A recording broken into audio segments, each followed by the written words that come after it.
അപ്പോൾ friends, ideal matches ഇന്നുള്ളത് പത്തനംതിട്ട ജില്ലയിൽ ചിറ്റാർ എന്ന് പറയുന്ന സ്ഥലത്താണ്. ഇവിടെ വന്നത് ഷമീർ ഭായിനെ കാണാനാണ്. അപ്പോൾ ഇതാണ് ഷമീർ ഭായിൻ്റെ വീട്. ഷമീർ ഭായിൻ്റെ വീടല്ല, ഷമീർ ഭായിൻ്റെ പെങ്ങളെ വീടാണ്. ഓക്കെ, അപ്പോൾ നമുക്ക് ഷമീർ ഭായിനെ നേരിട്ട് കണ്ടിട്ട് കാര്യങ്ങൾ മനസ്സിലാക്കാം. എന്തല്ല? ഒന്നുമില്ല. അസ്സലാമു അലൈക്കും. വലൈക്കും സ്ലാം വറഹ്മത്തുള്ളാഹി. വരാൻ എന്താ ബുദ്ധിമുട്ടിയിട്ട്? ഇല്ല, കുറച്ച് ലേറ്റായി ബസ്സൊക്കെ കിട്ടാൻ. അപ്പൊ ഫ്രണ്ട്സ്, ഇതാണ് ഷമീർ ബ്രോ.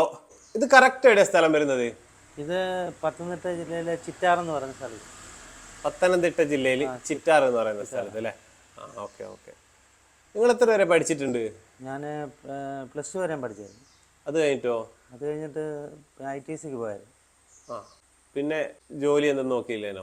ഗൾഫിന് പോയായിരുന്നു. അത് കഴിഞ്ഞ് പിന്നെ നാട്ടിൽ വന്നു കഴിഞ്ഞ് പിന്നെ ബിസിനസ് തുടങ്ങിയായിരുന്നു, ഈ ഫ്രൂട്ട്സിൻ്റെയൊക്കെ. അപ്പോൾ അത് തന്നെ പോയിക്കൊണ്ടിരിക്കുന്നു. ഓക്കെ. നിങ്ങൾക്ക് വീട്ടിൽ ആരൊക്കെയാ ഉള്ളത്? വീട്ടിലെ ഉമ്മായുണ്ട്, ബാപ്പ ഉണ്ട്, പിന്നെ പെങ്ങളടുത്ത് ചിറ്റാർ സ്ഥലത്ത്. പെങ്ങള് കല്യാണം എല്ലാം കഴിഞ്ഞതാണ് അല്ലേ? ഒരു പെങ്ങളല്ലേ ഉള്ളൂ? ഒരു പെങ്ങളേ ഉള്ളൂ. ഓക്കെ. അപ്പൊ നിങ്ങളെ വീട് ഇത് തന്നെയാണോ അല്ലെങ്കിൽ? ഇത് പെങ്ങളുടെ വീടാണ്. ഇപ്പൊ ഇതിന്റെ അപ്പുറത്തായിട്ട് ഞാൻ സ്ഥലവും വീട് മേടിച്ച് ഇച്ചിരി പണിയാവുണ്ട്. അപ്പൊ അത് താമസിക്കാതെ ഇങ്ങനെ. ഓക്കെ. അപ്പൊ ഷമീർ ഭായ്, നമ്മൾ ഇതിനു മുന്നേ പ്രപ്പോസൽ എല്ലാം നോക്കിയില്ലേനോ? അത് നോക്കിയായിരുന്നു. ഇന്നിപ്പം ഇതിനകത്തൊക്കെ പൈസ ഇട്ട് കൊടുത്തായിരുന്നു, മാട്രിമോണിയിലേക്ക്. അപ്പൊ അവര് 1000 രൂപ 3000 രൂപ ഒക്കെ ഇട്ട് കൊടുത്തായിരുന്നു. അവര് പിന്നെ വിളിക്കുന്നില്ല, പൈസ ഇട്ട് കൊടുത്തു കഴിഞ്ഞ്. അപ്പം ഞാൻ അത് നിർത്തിയായിരുന്നു. അപ്പം അത് കഴിഞ്ഞ് ഇക്കായെ വിളിച്ചേ. ഷമീർ ഭായിക്ക് ഇപ്പൊ എത്ര വയസ്സായി? എനിക്കിപ്പോ 30 അടുത്തായി. 30 വയസ്സല്ലേ? ഓക്കെ. അപ്പോൾ നമുക്കൊരു പാർട്ട്ണർ നോക്കുമ്പോൾ എത്ര വയസ്സ് വരെയുള്ള ആളെ നോക്കാം? നമുക്കൊരു 22 മുകളിലോട്ട്. 22 വയസ്സ് മുതൽ മേലോട്ടുള്ളത് അല്ലേ?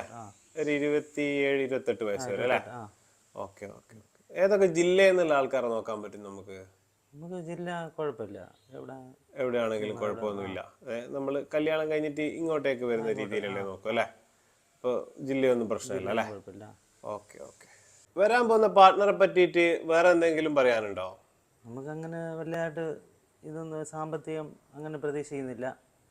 നമ്മുടെ കൂടെ നിൽക്കുന്ന അമ്മായി അത്തായി നോക്കുന്ന ആളെ ഒരു സാരിയായ ഒരു പെൺകുട്ടിയാണ് മതി. അപ്പോൾ ഫ്രണ്ട്സ്, ഷമീർ ബ്രോ പറഞ്ഞത് നിങ്ങളെല്ലാവരും കേട്ടിട്ടുണ്ടാവും. ഷമീർ ബ്രോന് പ്രത്യേകിച്ച് ഡിമാൻഡോ കാര്യങ്ങളോ ഒന്നുമില്ല. കുടുംബത്തിൻ്റെയും കൂടെ നിൽക്കാൻ പറ്റിയ ഒരു സാലിയായ പെൺകുട്ടിയായാൽ മതി. വിദ്യാഭ്യാസമോ സാമ്പത്തികമോ സ്ഥലമോ ഒന്നും പ്രശ്നമില്ല എന്നാണ് പറയുന്നത്. കൊറേ കാട് പിടിച്ച് കിടക്കുന്നുണ്ട് അല്ലേ? ക്ലീൻ ആക്കി എടുക്കണം നമുക്ക്. വാടകയ്ക്ക് കൊടുത്തേക്കും, അതിനുവേണ്ടി അവര് ജോലി ചെയ്യുമായിരുന്നു. അപ്പോൾ ഷമീർ ബ്രോ നേരത്തെ പറഞ്ഞ വീട് ഇതാണ്, പുതിയതായിട്ട് മേടിച്ചാണ്. ഇതും ഈ ഷട്ടർ അടങ്ങുന്ന ഈ ഒരു പ്രോപ്പർട്ടി. അപ്പോൾ ഇപ്പം മൂപ്പര് പെങ്ങളെ കൂടെയാണ് താമസം, ഉമ്മയും ഉപ്പയും വേറെയാണ് താമസം. ഇതൊന്ന് പുതുക്കി പണിയണം, കൂടെ താമസിക്കാൻ ഒരാൾ വേണം എന്നൊക്കെയാണ് ഷമീർ ബ്രോ പറയുന്നത്.